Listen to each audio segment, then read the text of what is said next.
지난 1월 신규 취업자 수가 엄청나게 많이 늘었습니다.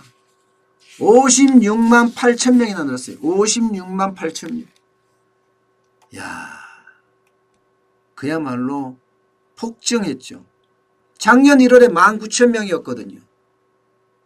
56만 8천 명이면 작년 1월에 비해서 몇 배입니까? 뭐 배수로 따지지 못할 만큼 신규 취업자 수가 엄청나게 늘었습니다. 게다가 고용의 3대 지표, 이러면 신규 취업자 수, 그 다음에 고용률, 실업률 이렇잖아요. 이게 모두 다 최고치, 뭐 최대치, 뭐 역대급 이 말을 그냥 그대로 갈아치웠습니다. 신규 취업자 수만 하더라도 56만 8천 명이면요. 1월 취업자 이러면 작년에 비해서 엄청나게 늘었죠. 2014년 8월에 67만 명 늘은 적이 있습니다. 그때 이후로 가장 큰 증가폭입니다. 그리고 고용률, 15세 이상 고용률은 60%입니다. 이거는요 역대급이에요. 1982년 7월 이후에 최고 기록입니다. 최고 기록. 실업률, 실업자가 115만 3천 명, 1년 전 1월보다가요 7만 1,000명이 줄었습니다. 그래서 0.4%포인트 하락해서 4.1%입니다. 4.1%. 그야말로 3대 고용지표가 뭐 역대급을 방불케 할 정도로 대단하죠. 그런데 말입니다. 이게 진짜 왜곡이라는 거예요. 왜곡. 민간의 활력으로 이 3대 지표가 좋아진 게 아니라는 사실입니다. 여러분이 낸 세금, 제가 낸 세금, 그 세금으로 60대 이상을 고용을 많이 했기 때문이에요. 60대 이상을. 작년만 하더라도 노인 일자리 사업이 3월부터 시작이 됐거든요. 그런데 올해는 1월로 땡겼어요. 왜 땡겼을까요? 4월 총선이 있으니까 제가 땡긴다고 했잖아요. 1월로 땡겨서 1월부터 막 풀고 있어요 지금. 그러니까 60대 이상 늘어난 사람이 50만 7천 명이나 늘어났습니다. 50만 7천 명. 56만 8천 명이 신규 취업자가 늘어났다는데 그중에 60대 이상 취업자가 50만 7천 명입니다. 50만 7천 명.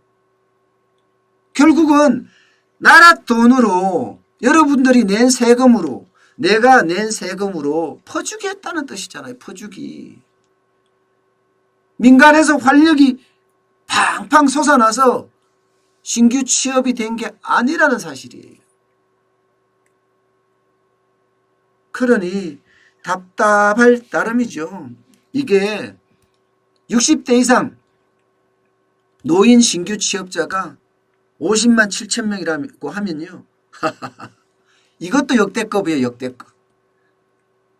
대한민국이 생긴 이래 가장 많이 늘어났다는 거예요. 최고치입니다. 전체 취업자 수 중에서 89.2%예요. 90%예요. 90%. 그러니 이게 진정으로 늘어났다고 할 수 있는 거 맞나요? 네. 진정으로? 그래요. 기저효과라는 게 있습니다. 작년 1월에 19,000명밖에 안 늘어났으니까. 19,000명밖에 안 늘어났으니까 노인 일자리 1월로 땡기니 왕창 늘어나. 이게요 전시효과라는 게 전시효과. 보여주기식이라니까요. 민간의 활력이 중요한데 민간의 활력은 거의 없었습니다. 이번에는 1월에 그나마 56만까지 갔잖아요. 그중에 50만 7천 명이 60대 이상이고 그러면 어떻게 됩니까? 6만 1,000명이 늘어났잖아요. 그 6만 1,000명이 늘어난 건 설날 효과입니다. 설날 효과. 설날이 있었잖아요. 설날이 있으니까 설 연휴에 이게 선물을 많이 보내야 돼. 선물을. 그러니까 일시적으로 늘어날 수밖에 없어요. 설 성수기 때 단기 알바나 36시간 이하 알바들이 굉장히 많을 거 아니에요. 거기가 많이 늘어난 점이 있습니다. 그거 빼면 사실상 민간에서는 마이너스라고 할 수 있습니다. 사실상. 아니 늘어나긴 늘어났습니다. 제조업이 22개월 만에 처음으로 8,000명이 늘었으니까. 제조업이. 반면에 40대 꽝꽝. 40대는 그야말로 완전히 전 연령대 중에 40대가 제일 많이 떨어졌습니다. 40대가. 야, 참 40대는 여러분도 아시겠지만 경제의 제가 허리라고 말씀을 드렸잖아요. 이 경제의 허리가 점점 이렇게 줄어든다는 사실은요. 그만큼 경제가 허약해진다 이런 이야기하고도 일맥상통합니다. 적은 수도 아니에요. 84,000명이나 줄었어요. 84,000명. 84,000명이 줄었다는 것은요. 지금 우리 경제가 굉장히 위기상으로 가고 있다는 이야기예요. 게다가 나라 돈 풀어서 채용하는 것도 마찬가지고. 또 하나 더 볼까요? 또 하나 더 보면 여러분 야 진짜 경제가 나빠지는구나. 현장 경제가 어려워지는구나 실감할 겁니다. 고용원 있는 자영업자. 다시 말해서 직원을 둔 자영업자 여기요 16만 4천 명 줄었어요. 16만 4천 명. 그야말로 자영업자는요. 늘 아파해왔고 계속 아프고 있습니다. 장하성 실장이 그렇게 이야기했어요. 아니 고용은 있는 직원 둔 자영업자가 늘어나는 게 경제가 좋아지는 것 아니냐 이렇게 이야기까지 했을 정도예요. 그런데 지금 수개월째 고용은 있는 자영업자 직원 둔 자영업자가 계속 줄어들잖아요. 이거는요. 현장 경기가 좋지 않다는 뜻입니다. 직원 둔 자영업자가 망해서 1인 자영업자로 넘어간다는 거예요. 1인 자영업자로. 그러니까 1인 자영업자 직원이 없는 자영업자는 15만 3천 명이나 늘었죠. 게다가 요즘 경제 안 좋다 하니까 이 40대들 50대들 직장에서 쫓겨난 사람들 있잖아요. 그런 사람들이 저도 그중에 한 사람일 수도 있겠죠. 그런 사람들이 1인 창업을 하는 거예요. 1인 창업. 그래서 지금 직원 없는 자영업자가 늘어나는 거예요. 게다가 무급 가족 종사자 9,000명 증가했습니다. 무급 가족 종사자라는 게 뭐예요? 직원 두다가 직원을 내보내 그 자리에 가족을 데려다 일한다는 거예요. 상황이 좋지 않다는 거죠. 결국은 고용에 있는 자영업자, 직원 둔 자영업자, 한 명이라도 직원 둔 자영업자 지금 계속 어려워진다는 이야기. 여기가 16만 4천 명이 줄었으니까 말입니다.